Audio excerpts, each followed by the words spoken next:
ایک خاتون کی ان کے گھر ایک بلی آ کر دودھ میں منہ مار دیتی تھی یا پھر کبھی دودھ پی جاتی تھی۔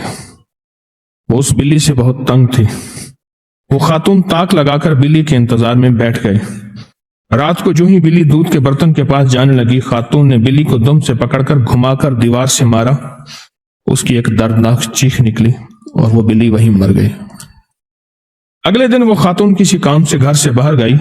سڑک پار کرتے ہوئے تانگے کا بم، جس لکڑی سے گھوڑا جویا جاتا ہے، بانسیں ہوتی نا، اس عورت کے سینے کے آر پار ہو گیا، پسلیوں کو توڑتا ہوا، اور وہ وہیں دم توڑ گئے۔ ایک گھرانے نے نیا گھر خریدا۔ اس گھر کے صحن میں گھنا جامن کا درخت تھا، پرندوں کے گھونسلے تھے، پرندے پھل بھی کھاتے تھے اور ان کی بیٹھیں بھی ہوتی تھی۔ انہوں نے درخت جڑ سے کٹوا دیا، صحن میں پتوں کا گند بھی ہوتا تھا۔ کچھ ہی دنوں کے بعد وہ مالکن گھر سے بازار جا رہی تھی، عین سڑک پر ہارٹ فیل ہوا اور وہیں ختم ہو گئی۔ ایک شخص دیسی مرغیاں ذبح کر کے فروخت کرتا تھا، دیسی مرغیاں ذبح کر کے فروخت کرتا تھا۔ دکان سڑک کے کنارے تھی۔ دیسی مرغ اذان ضرور دیتے ہیں۔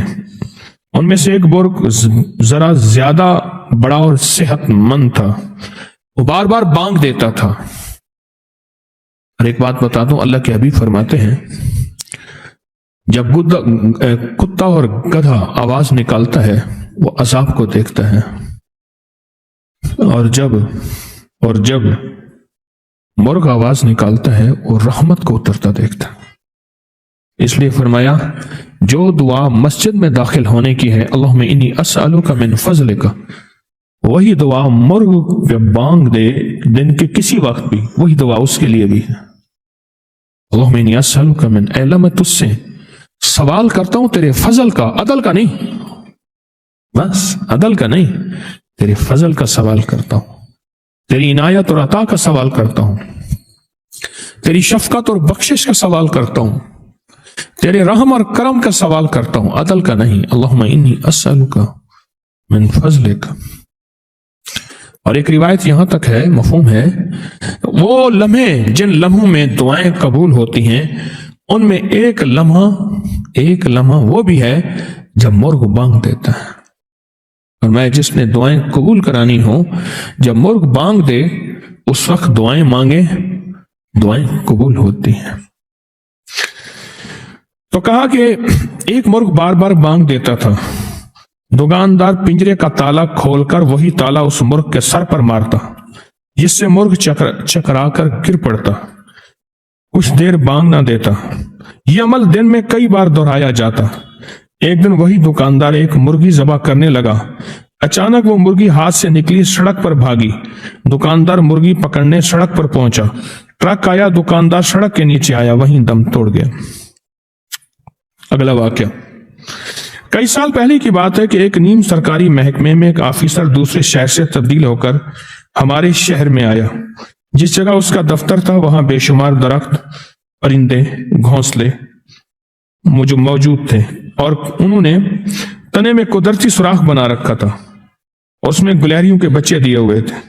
طوطوں نے بھی انہی کھو میں اپنے گھونسلے بنائے ہوئے تھے۔ اس شخص نے اپنے کچھ دوسرے ساتھیوں کے ساتھ مل کر درخت کاٹ کر بیچنے کا فیصلہ کیا۔ گرمی کا موسم تھا، جانور پرندوں کے انڈے بچوں کا دور تھا۔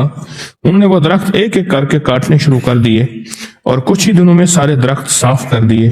جب بھی کوئی درخت گرایا جاتا اس میں موجود پرندے جن کا اس درخت میں گھونسلہ تھا گرے ہوئے درخت کے اوپر مسلسل چکر کاٹتے اور اپنی بولی میں شور مچاتے۔ آخر تمام درخت گرا دیے گئے، راتوں رات درخت غائب ہو گئے۔ یہ درخت بیچ کر جو پیسوں کا حصہ اس افسر کے حصے میں آیا وہ اپنی بیوی بچوں کو لے کر سیر میں گیا اپنی گاڑی میں دوسرے شہر۔ جب وہ موٹر وے پر پہنچے تو عین سڑک پر گاڑی میں اس شخص کی طبیعت خراب ہوئی۔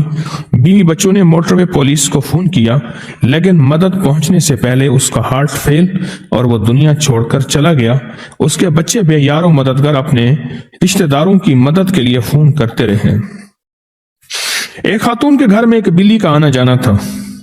وہ خاتون اس کی اچھی خاصی خدمت کرتی تھی، یعنی اس کے کھانے پینے کا خیال رکھتی تھی۔ اس کے 2 چھوٹے چھوٹے بچے تھے۔ رمضان کی 27ویں رات تھی۔ وہ خاتون رات کو عبادت کے لیے جلدی جلدی کام سمیٹ کر وضو بنا کر عبادت کے لیے تیار ہوئی۔ وہ بلی آ گئی۔ اس کے آنے کا راستہ صحن میں سیڑھیوں کے ذریعے تھا۔ اس خاتون نے کہا پہلے میں بلی سے فارغ ہو جاؤں، نماز شروع کر لی تو یہ بھوکھی رہ جائے گی۔ انہوں نے سیڑھیوں میں رکھی پلیٹ میں بلی کے لیے گوشت کے ٹکڑے، پیالی میں دودھ ڈال دیا۔ وہ اچھی طرح پیٹ بھرے۔ خاتون کھانا ڈال کر مڑی ہی تھی، ایک دم کھڑے کھڑے غنودگی سی ہوئی۔ آسمان سے اپنے اوپر نور برستا نظر آیا اور چند لمحوں کی یہ کیفیت اس کے بعد ختم ہوئی اور وہ خاتون نور میں نہا گئی۔ میرے ایک ساتھی ہماری جو عبقری رسالہ چھپتا ہے، اس کے لیے کاغذ جو ہے وہ بڑی بڑی ریلیں ہوتی ہیں، اس کو کرین اٹھاتی ہے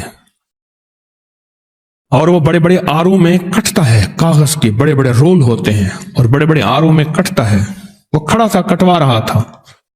آرا اس کے اندر جو ہوتی ہے وہ کیا بلیڈ، وہ ٹوٹا اور سیدھا اس کے سر پہ آیا۔ ایسے ہٹا، تھوڑا سا پاؤں پہ نشان لگا کے چلا گیا، تھوڑا سا ایسے نشان لگا کے چلا گیا۔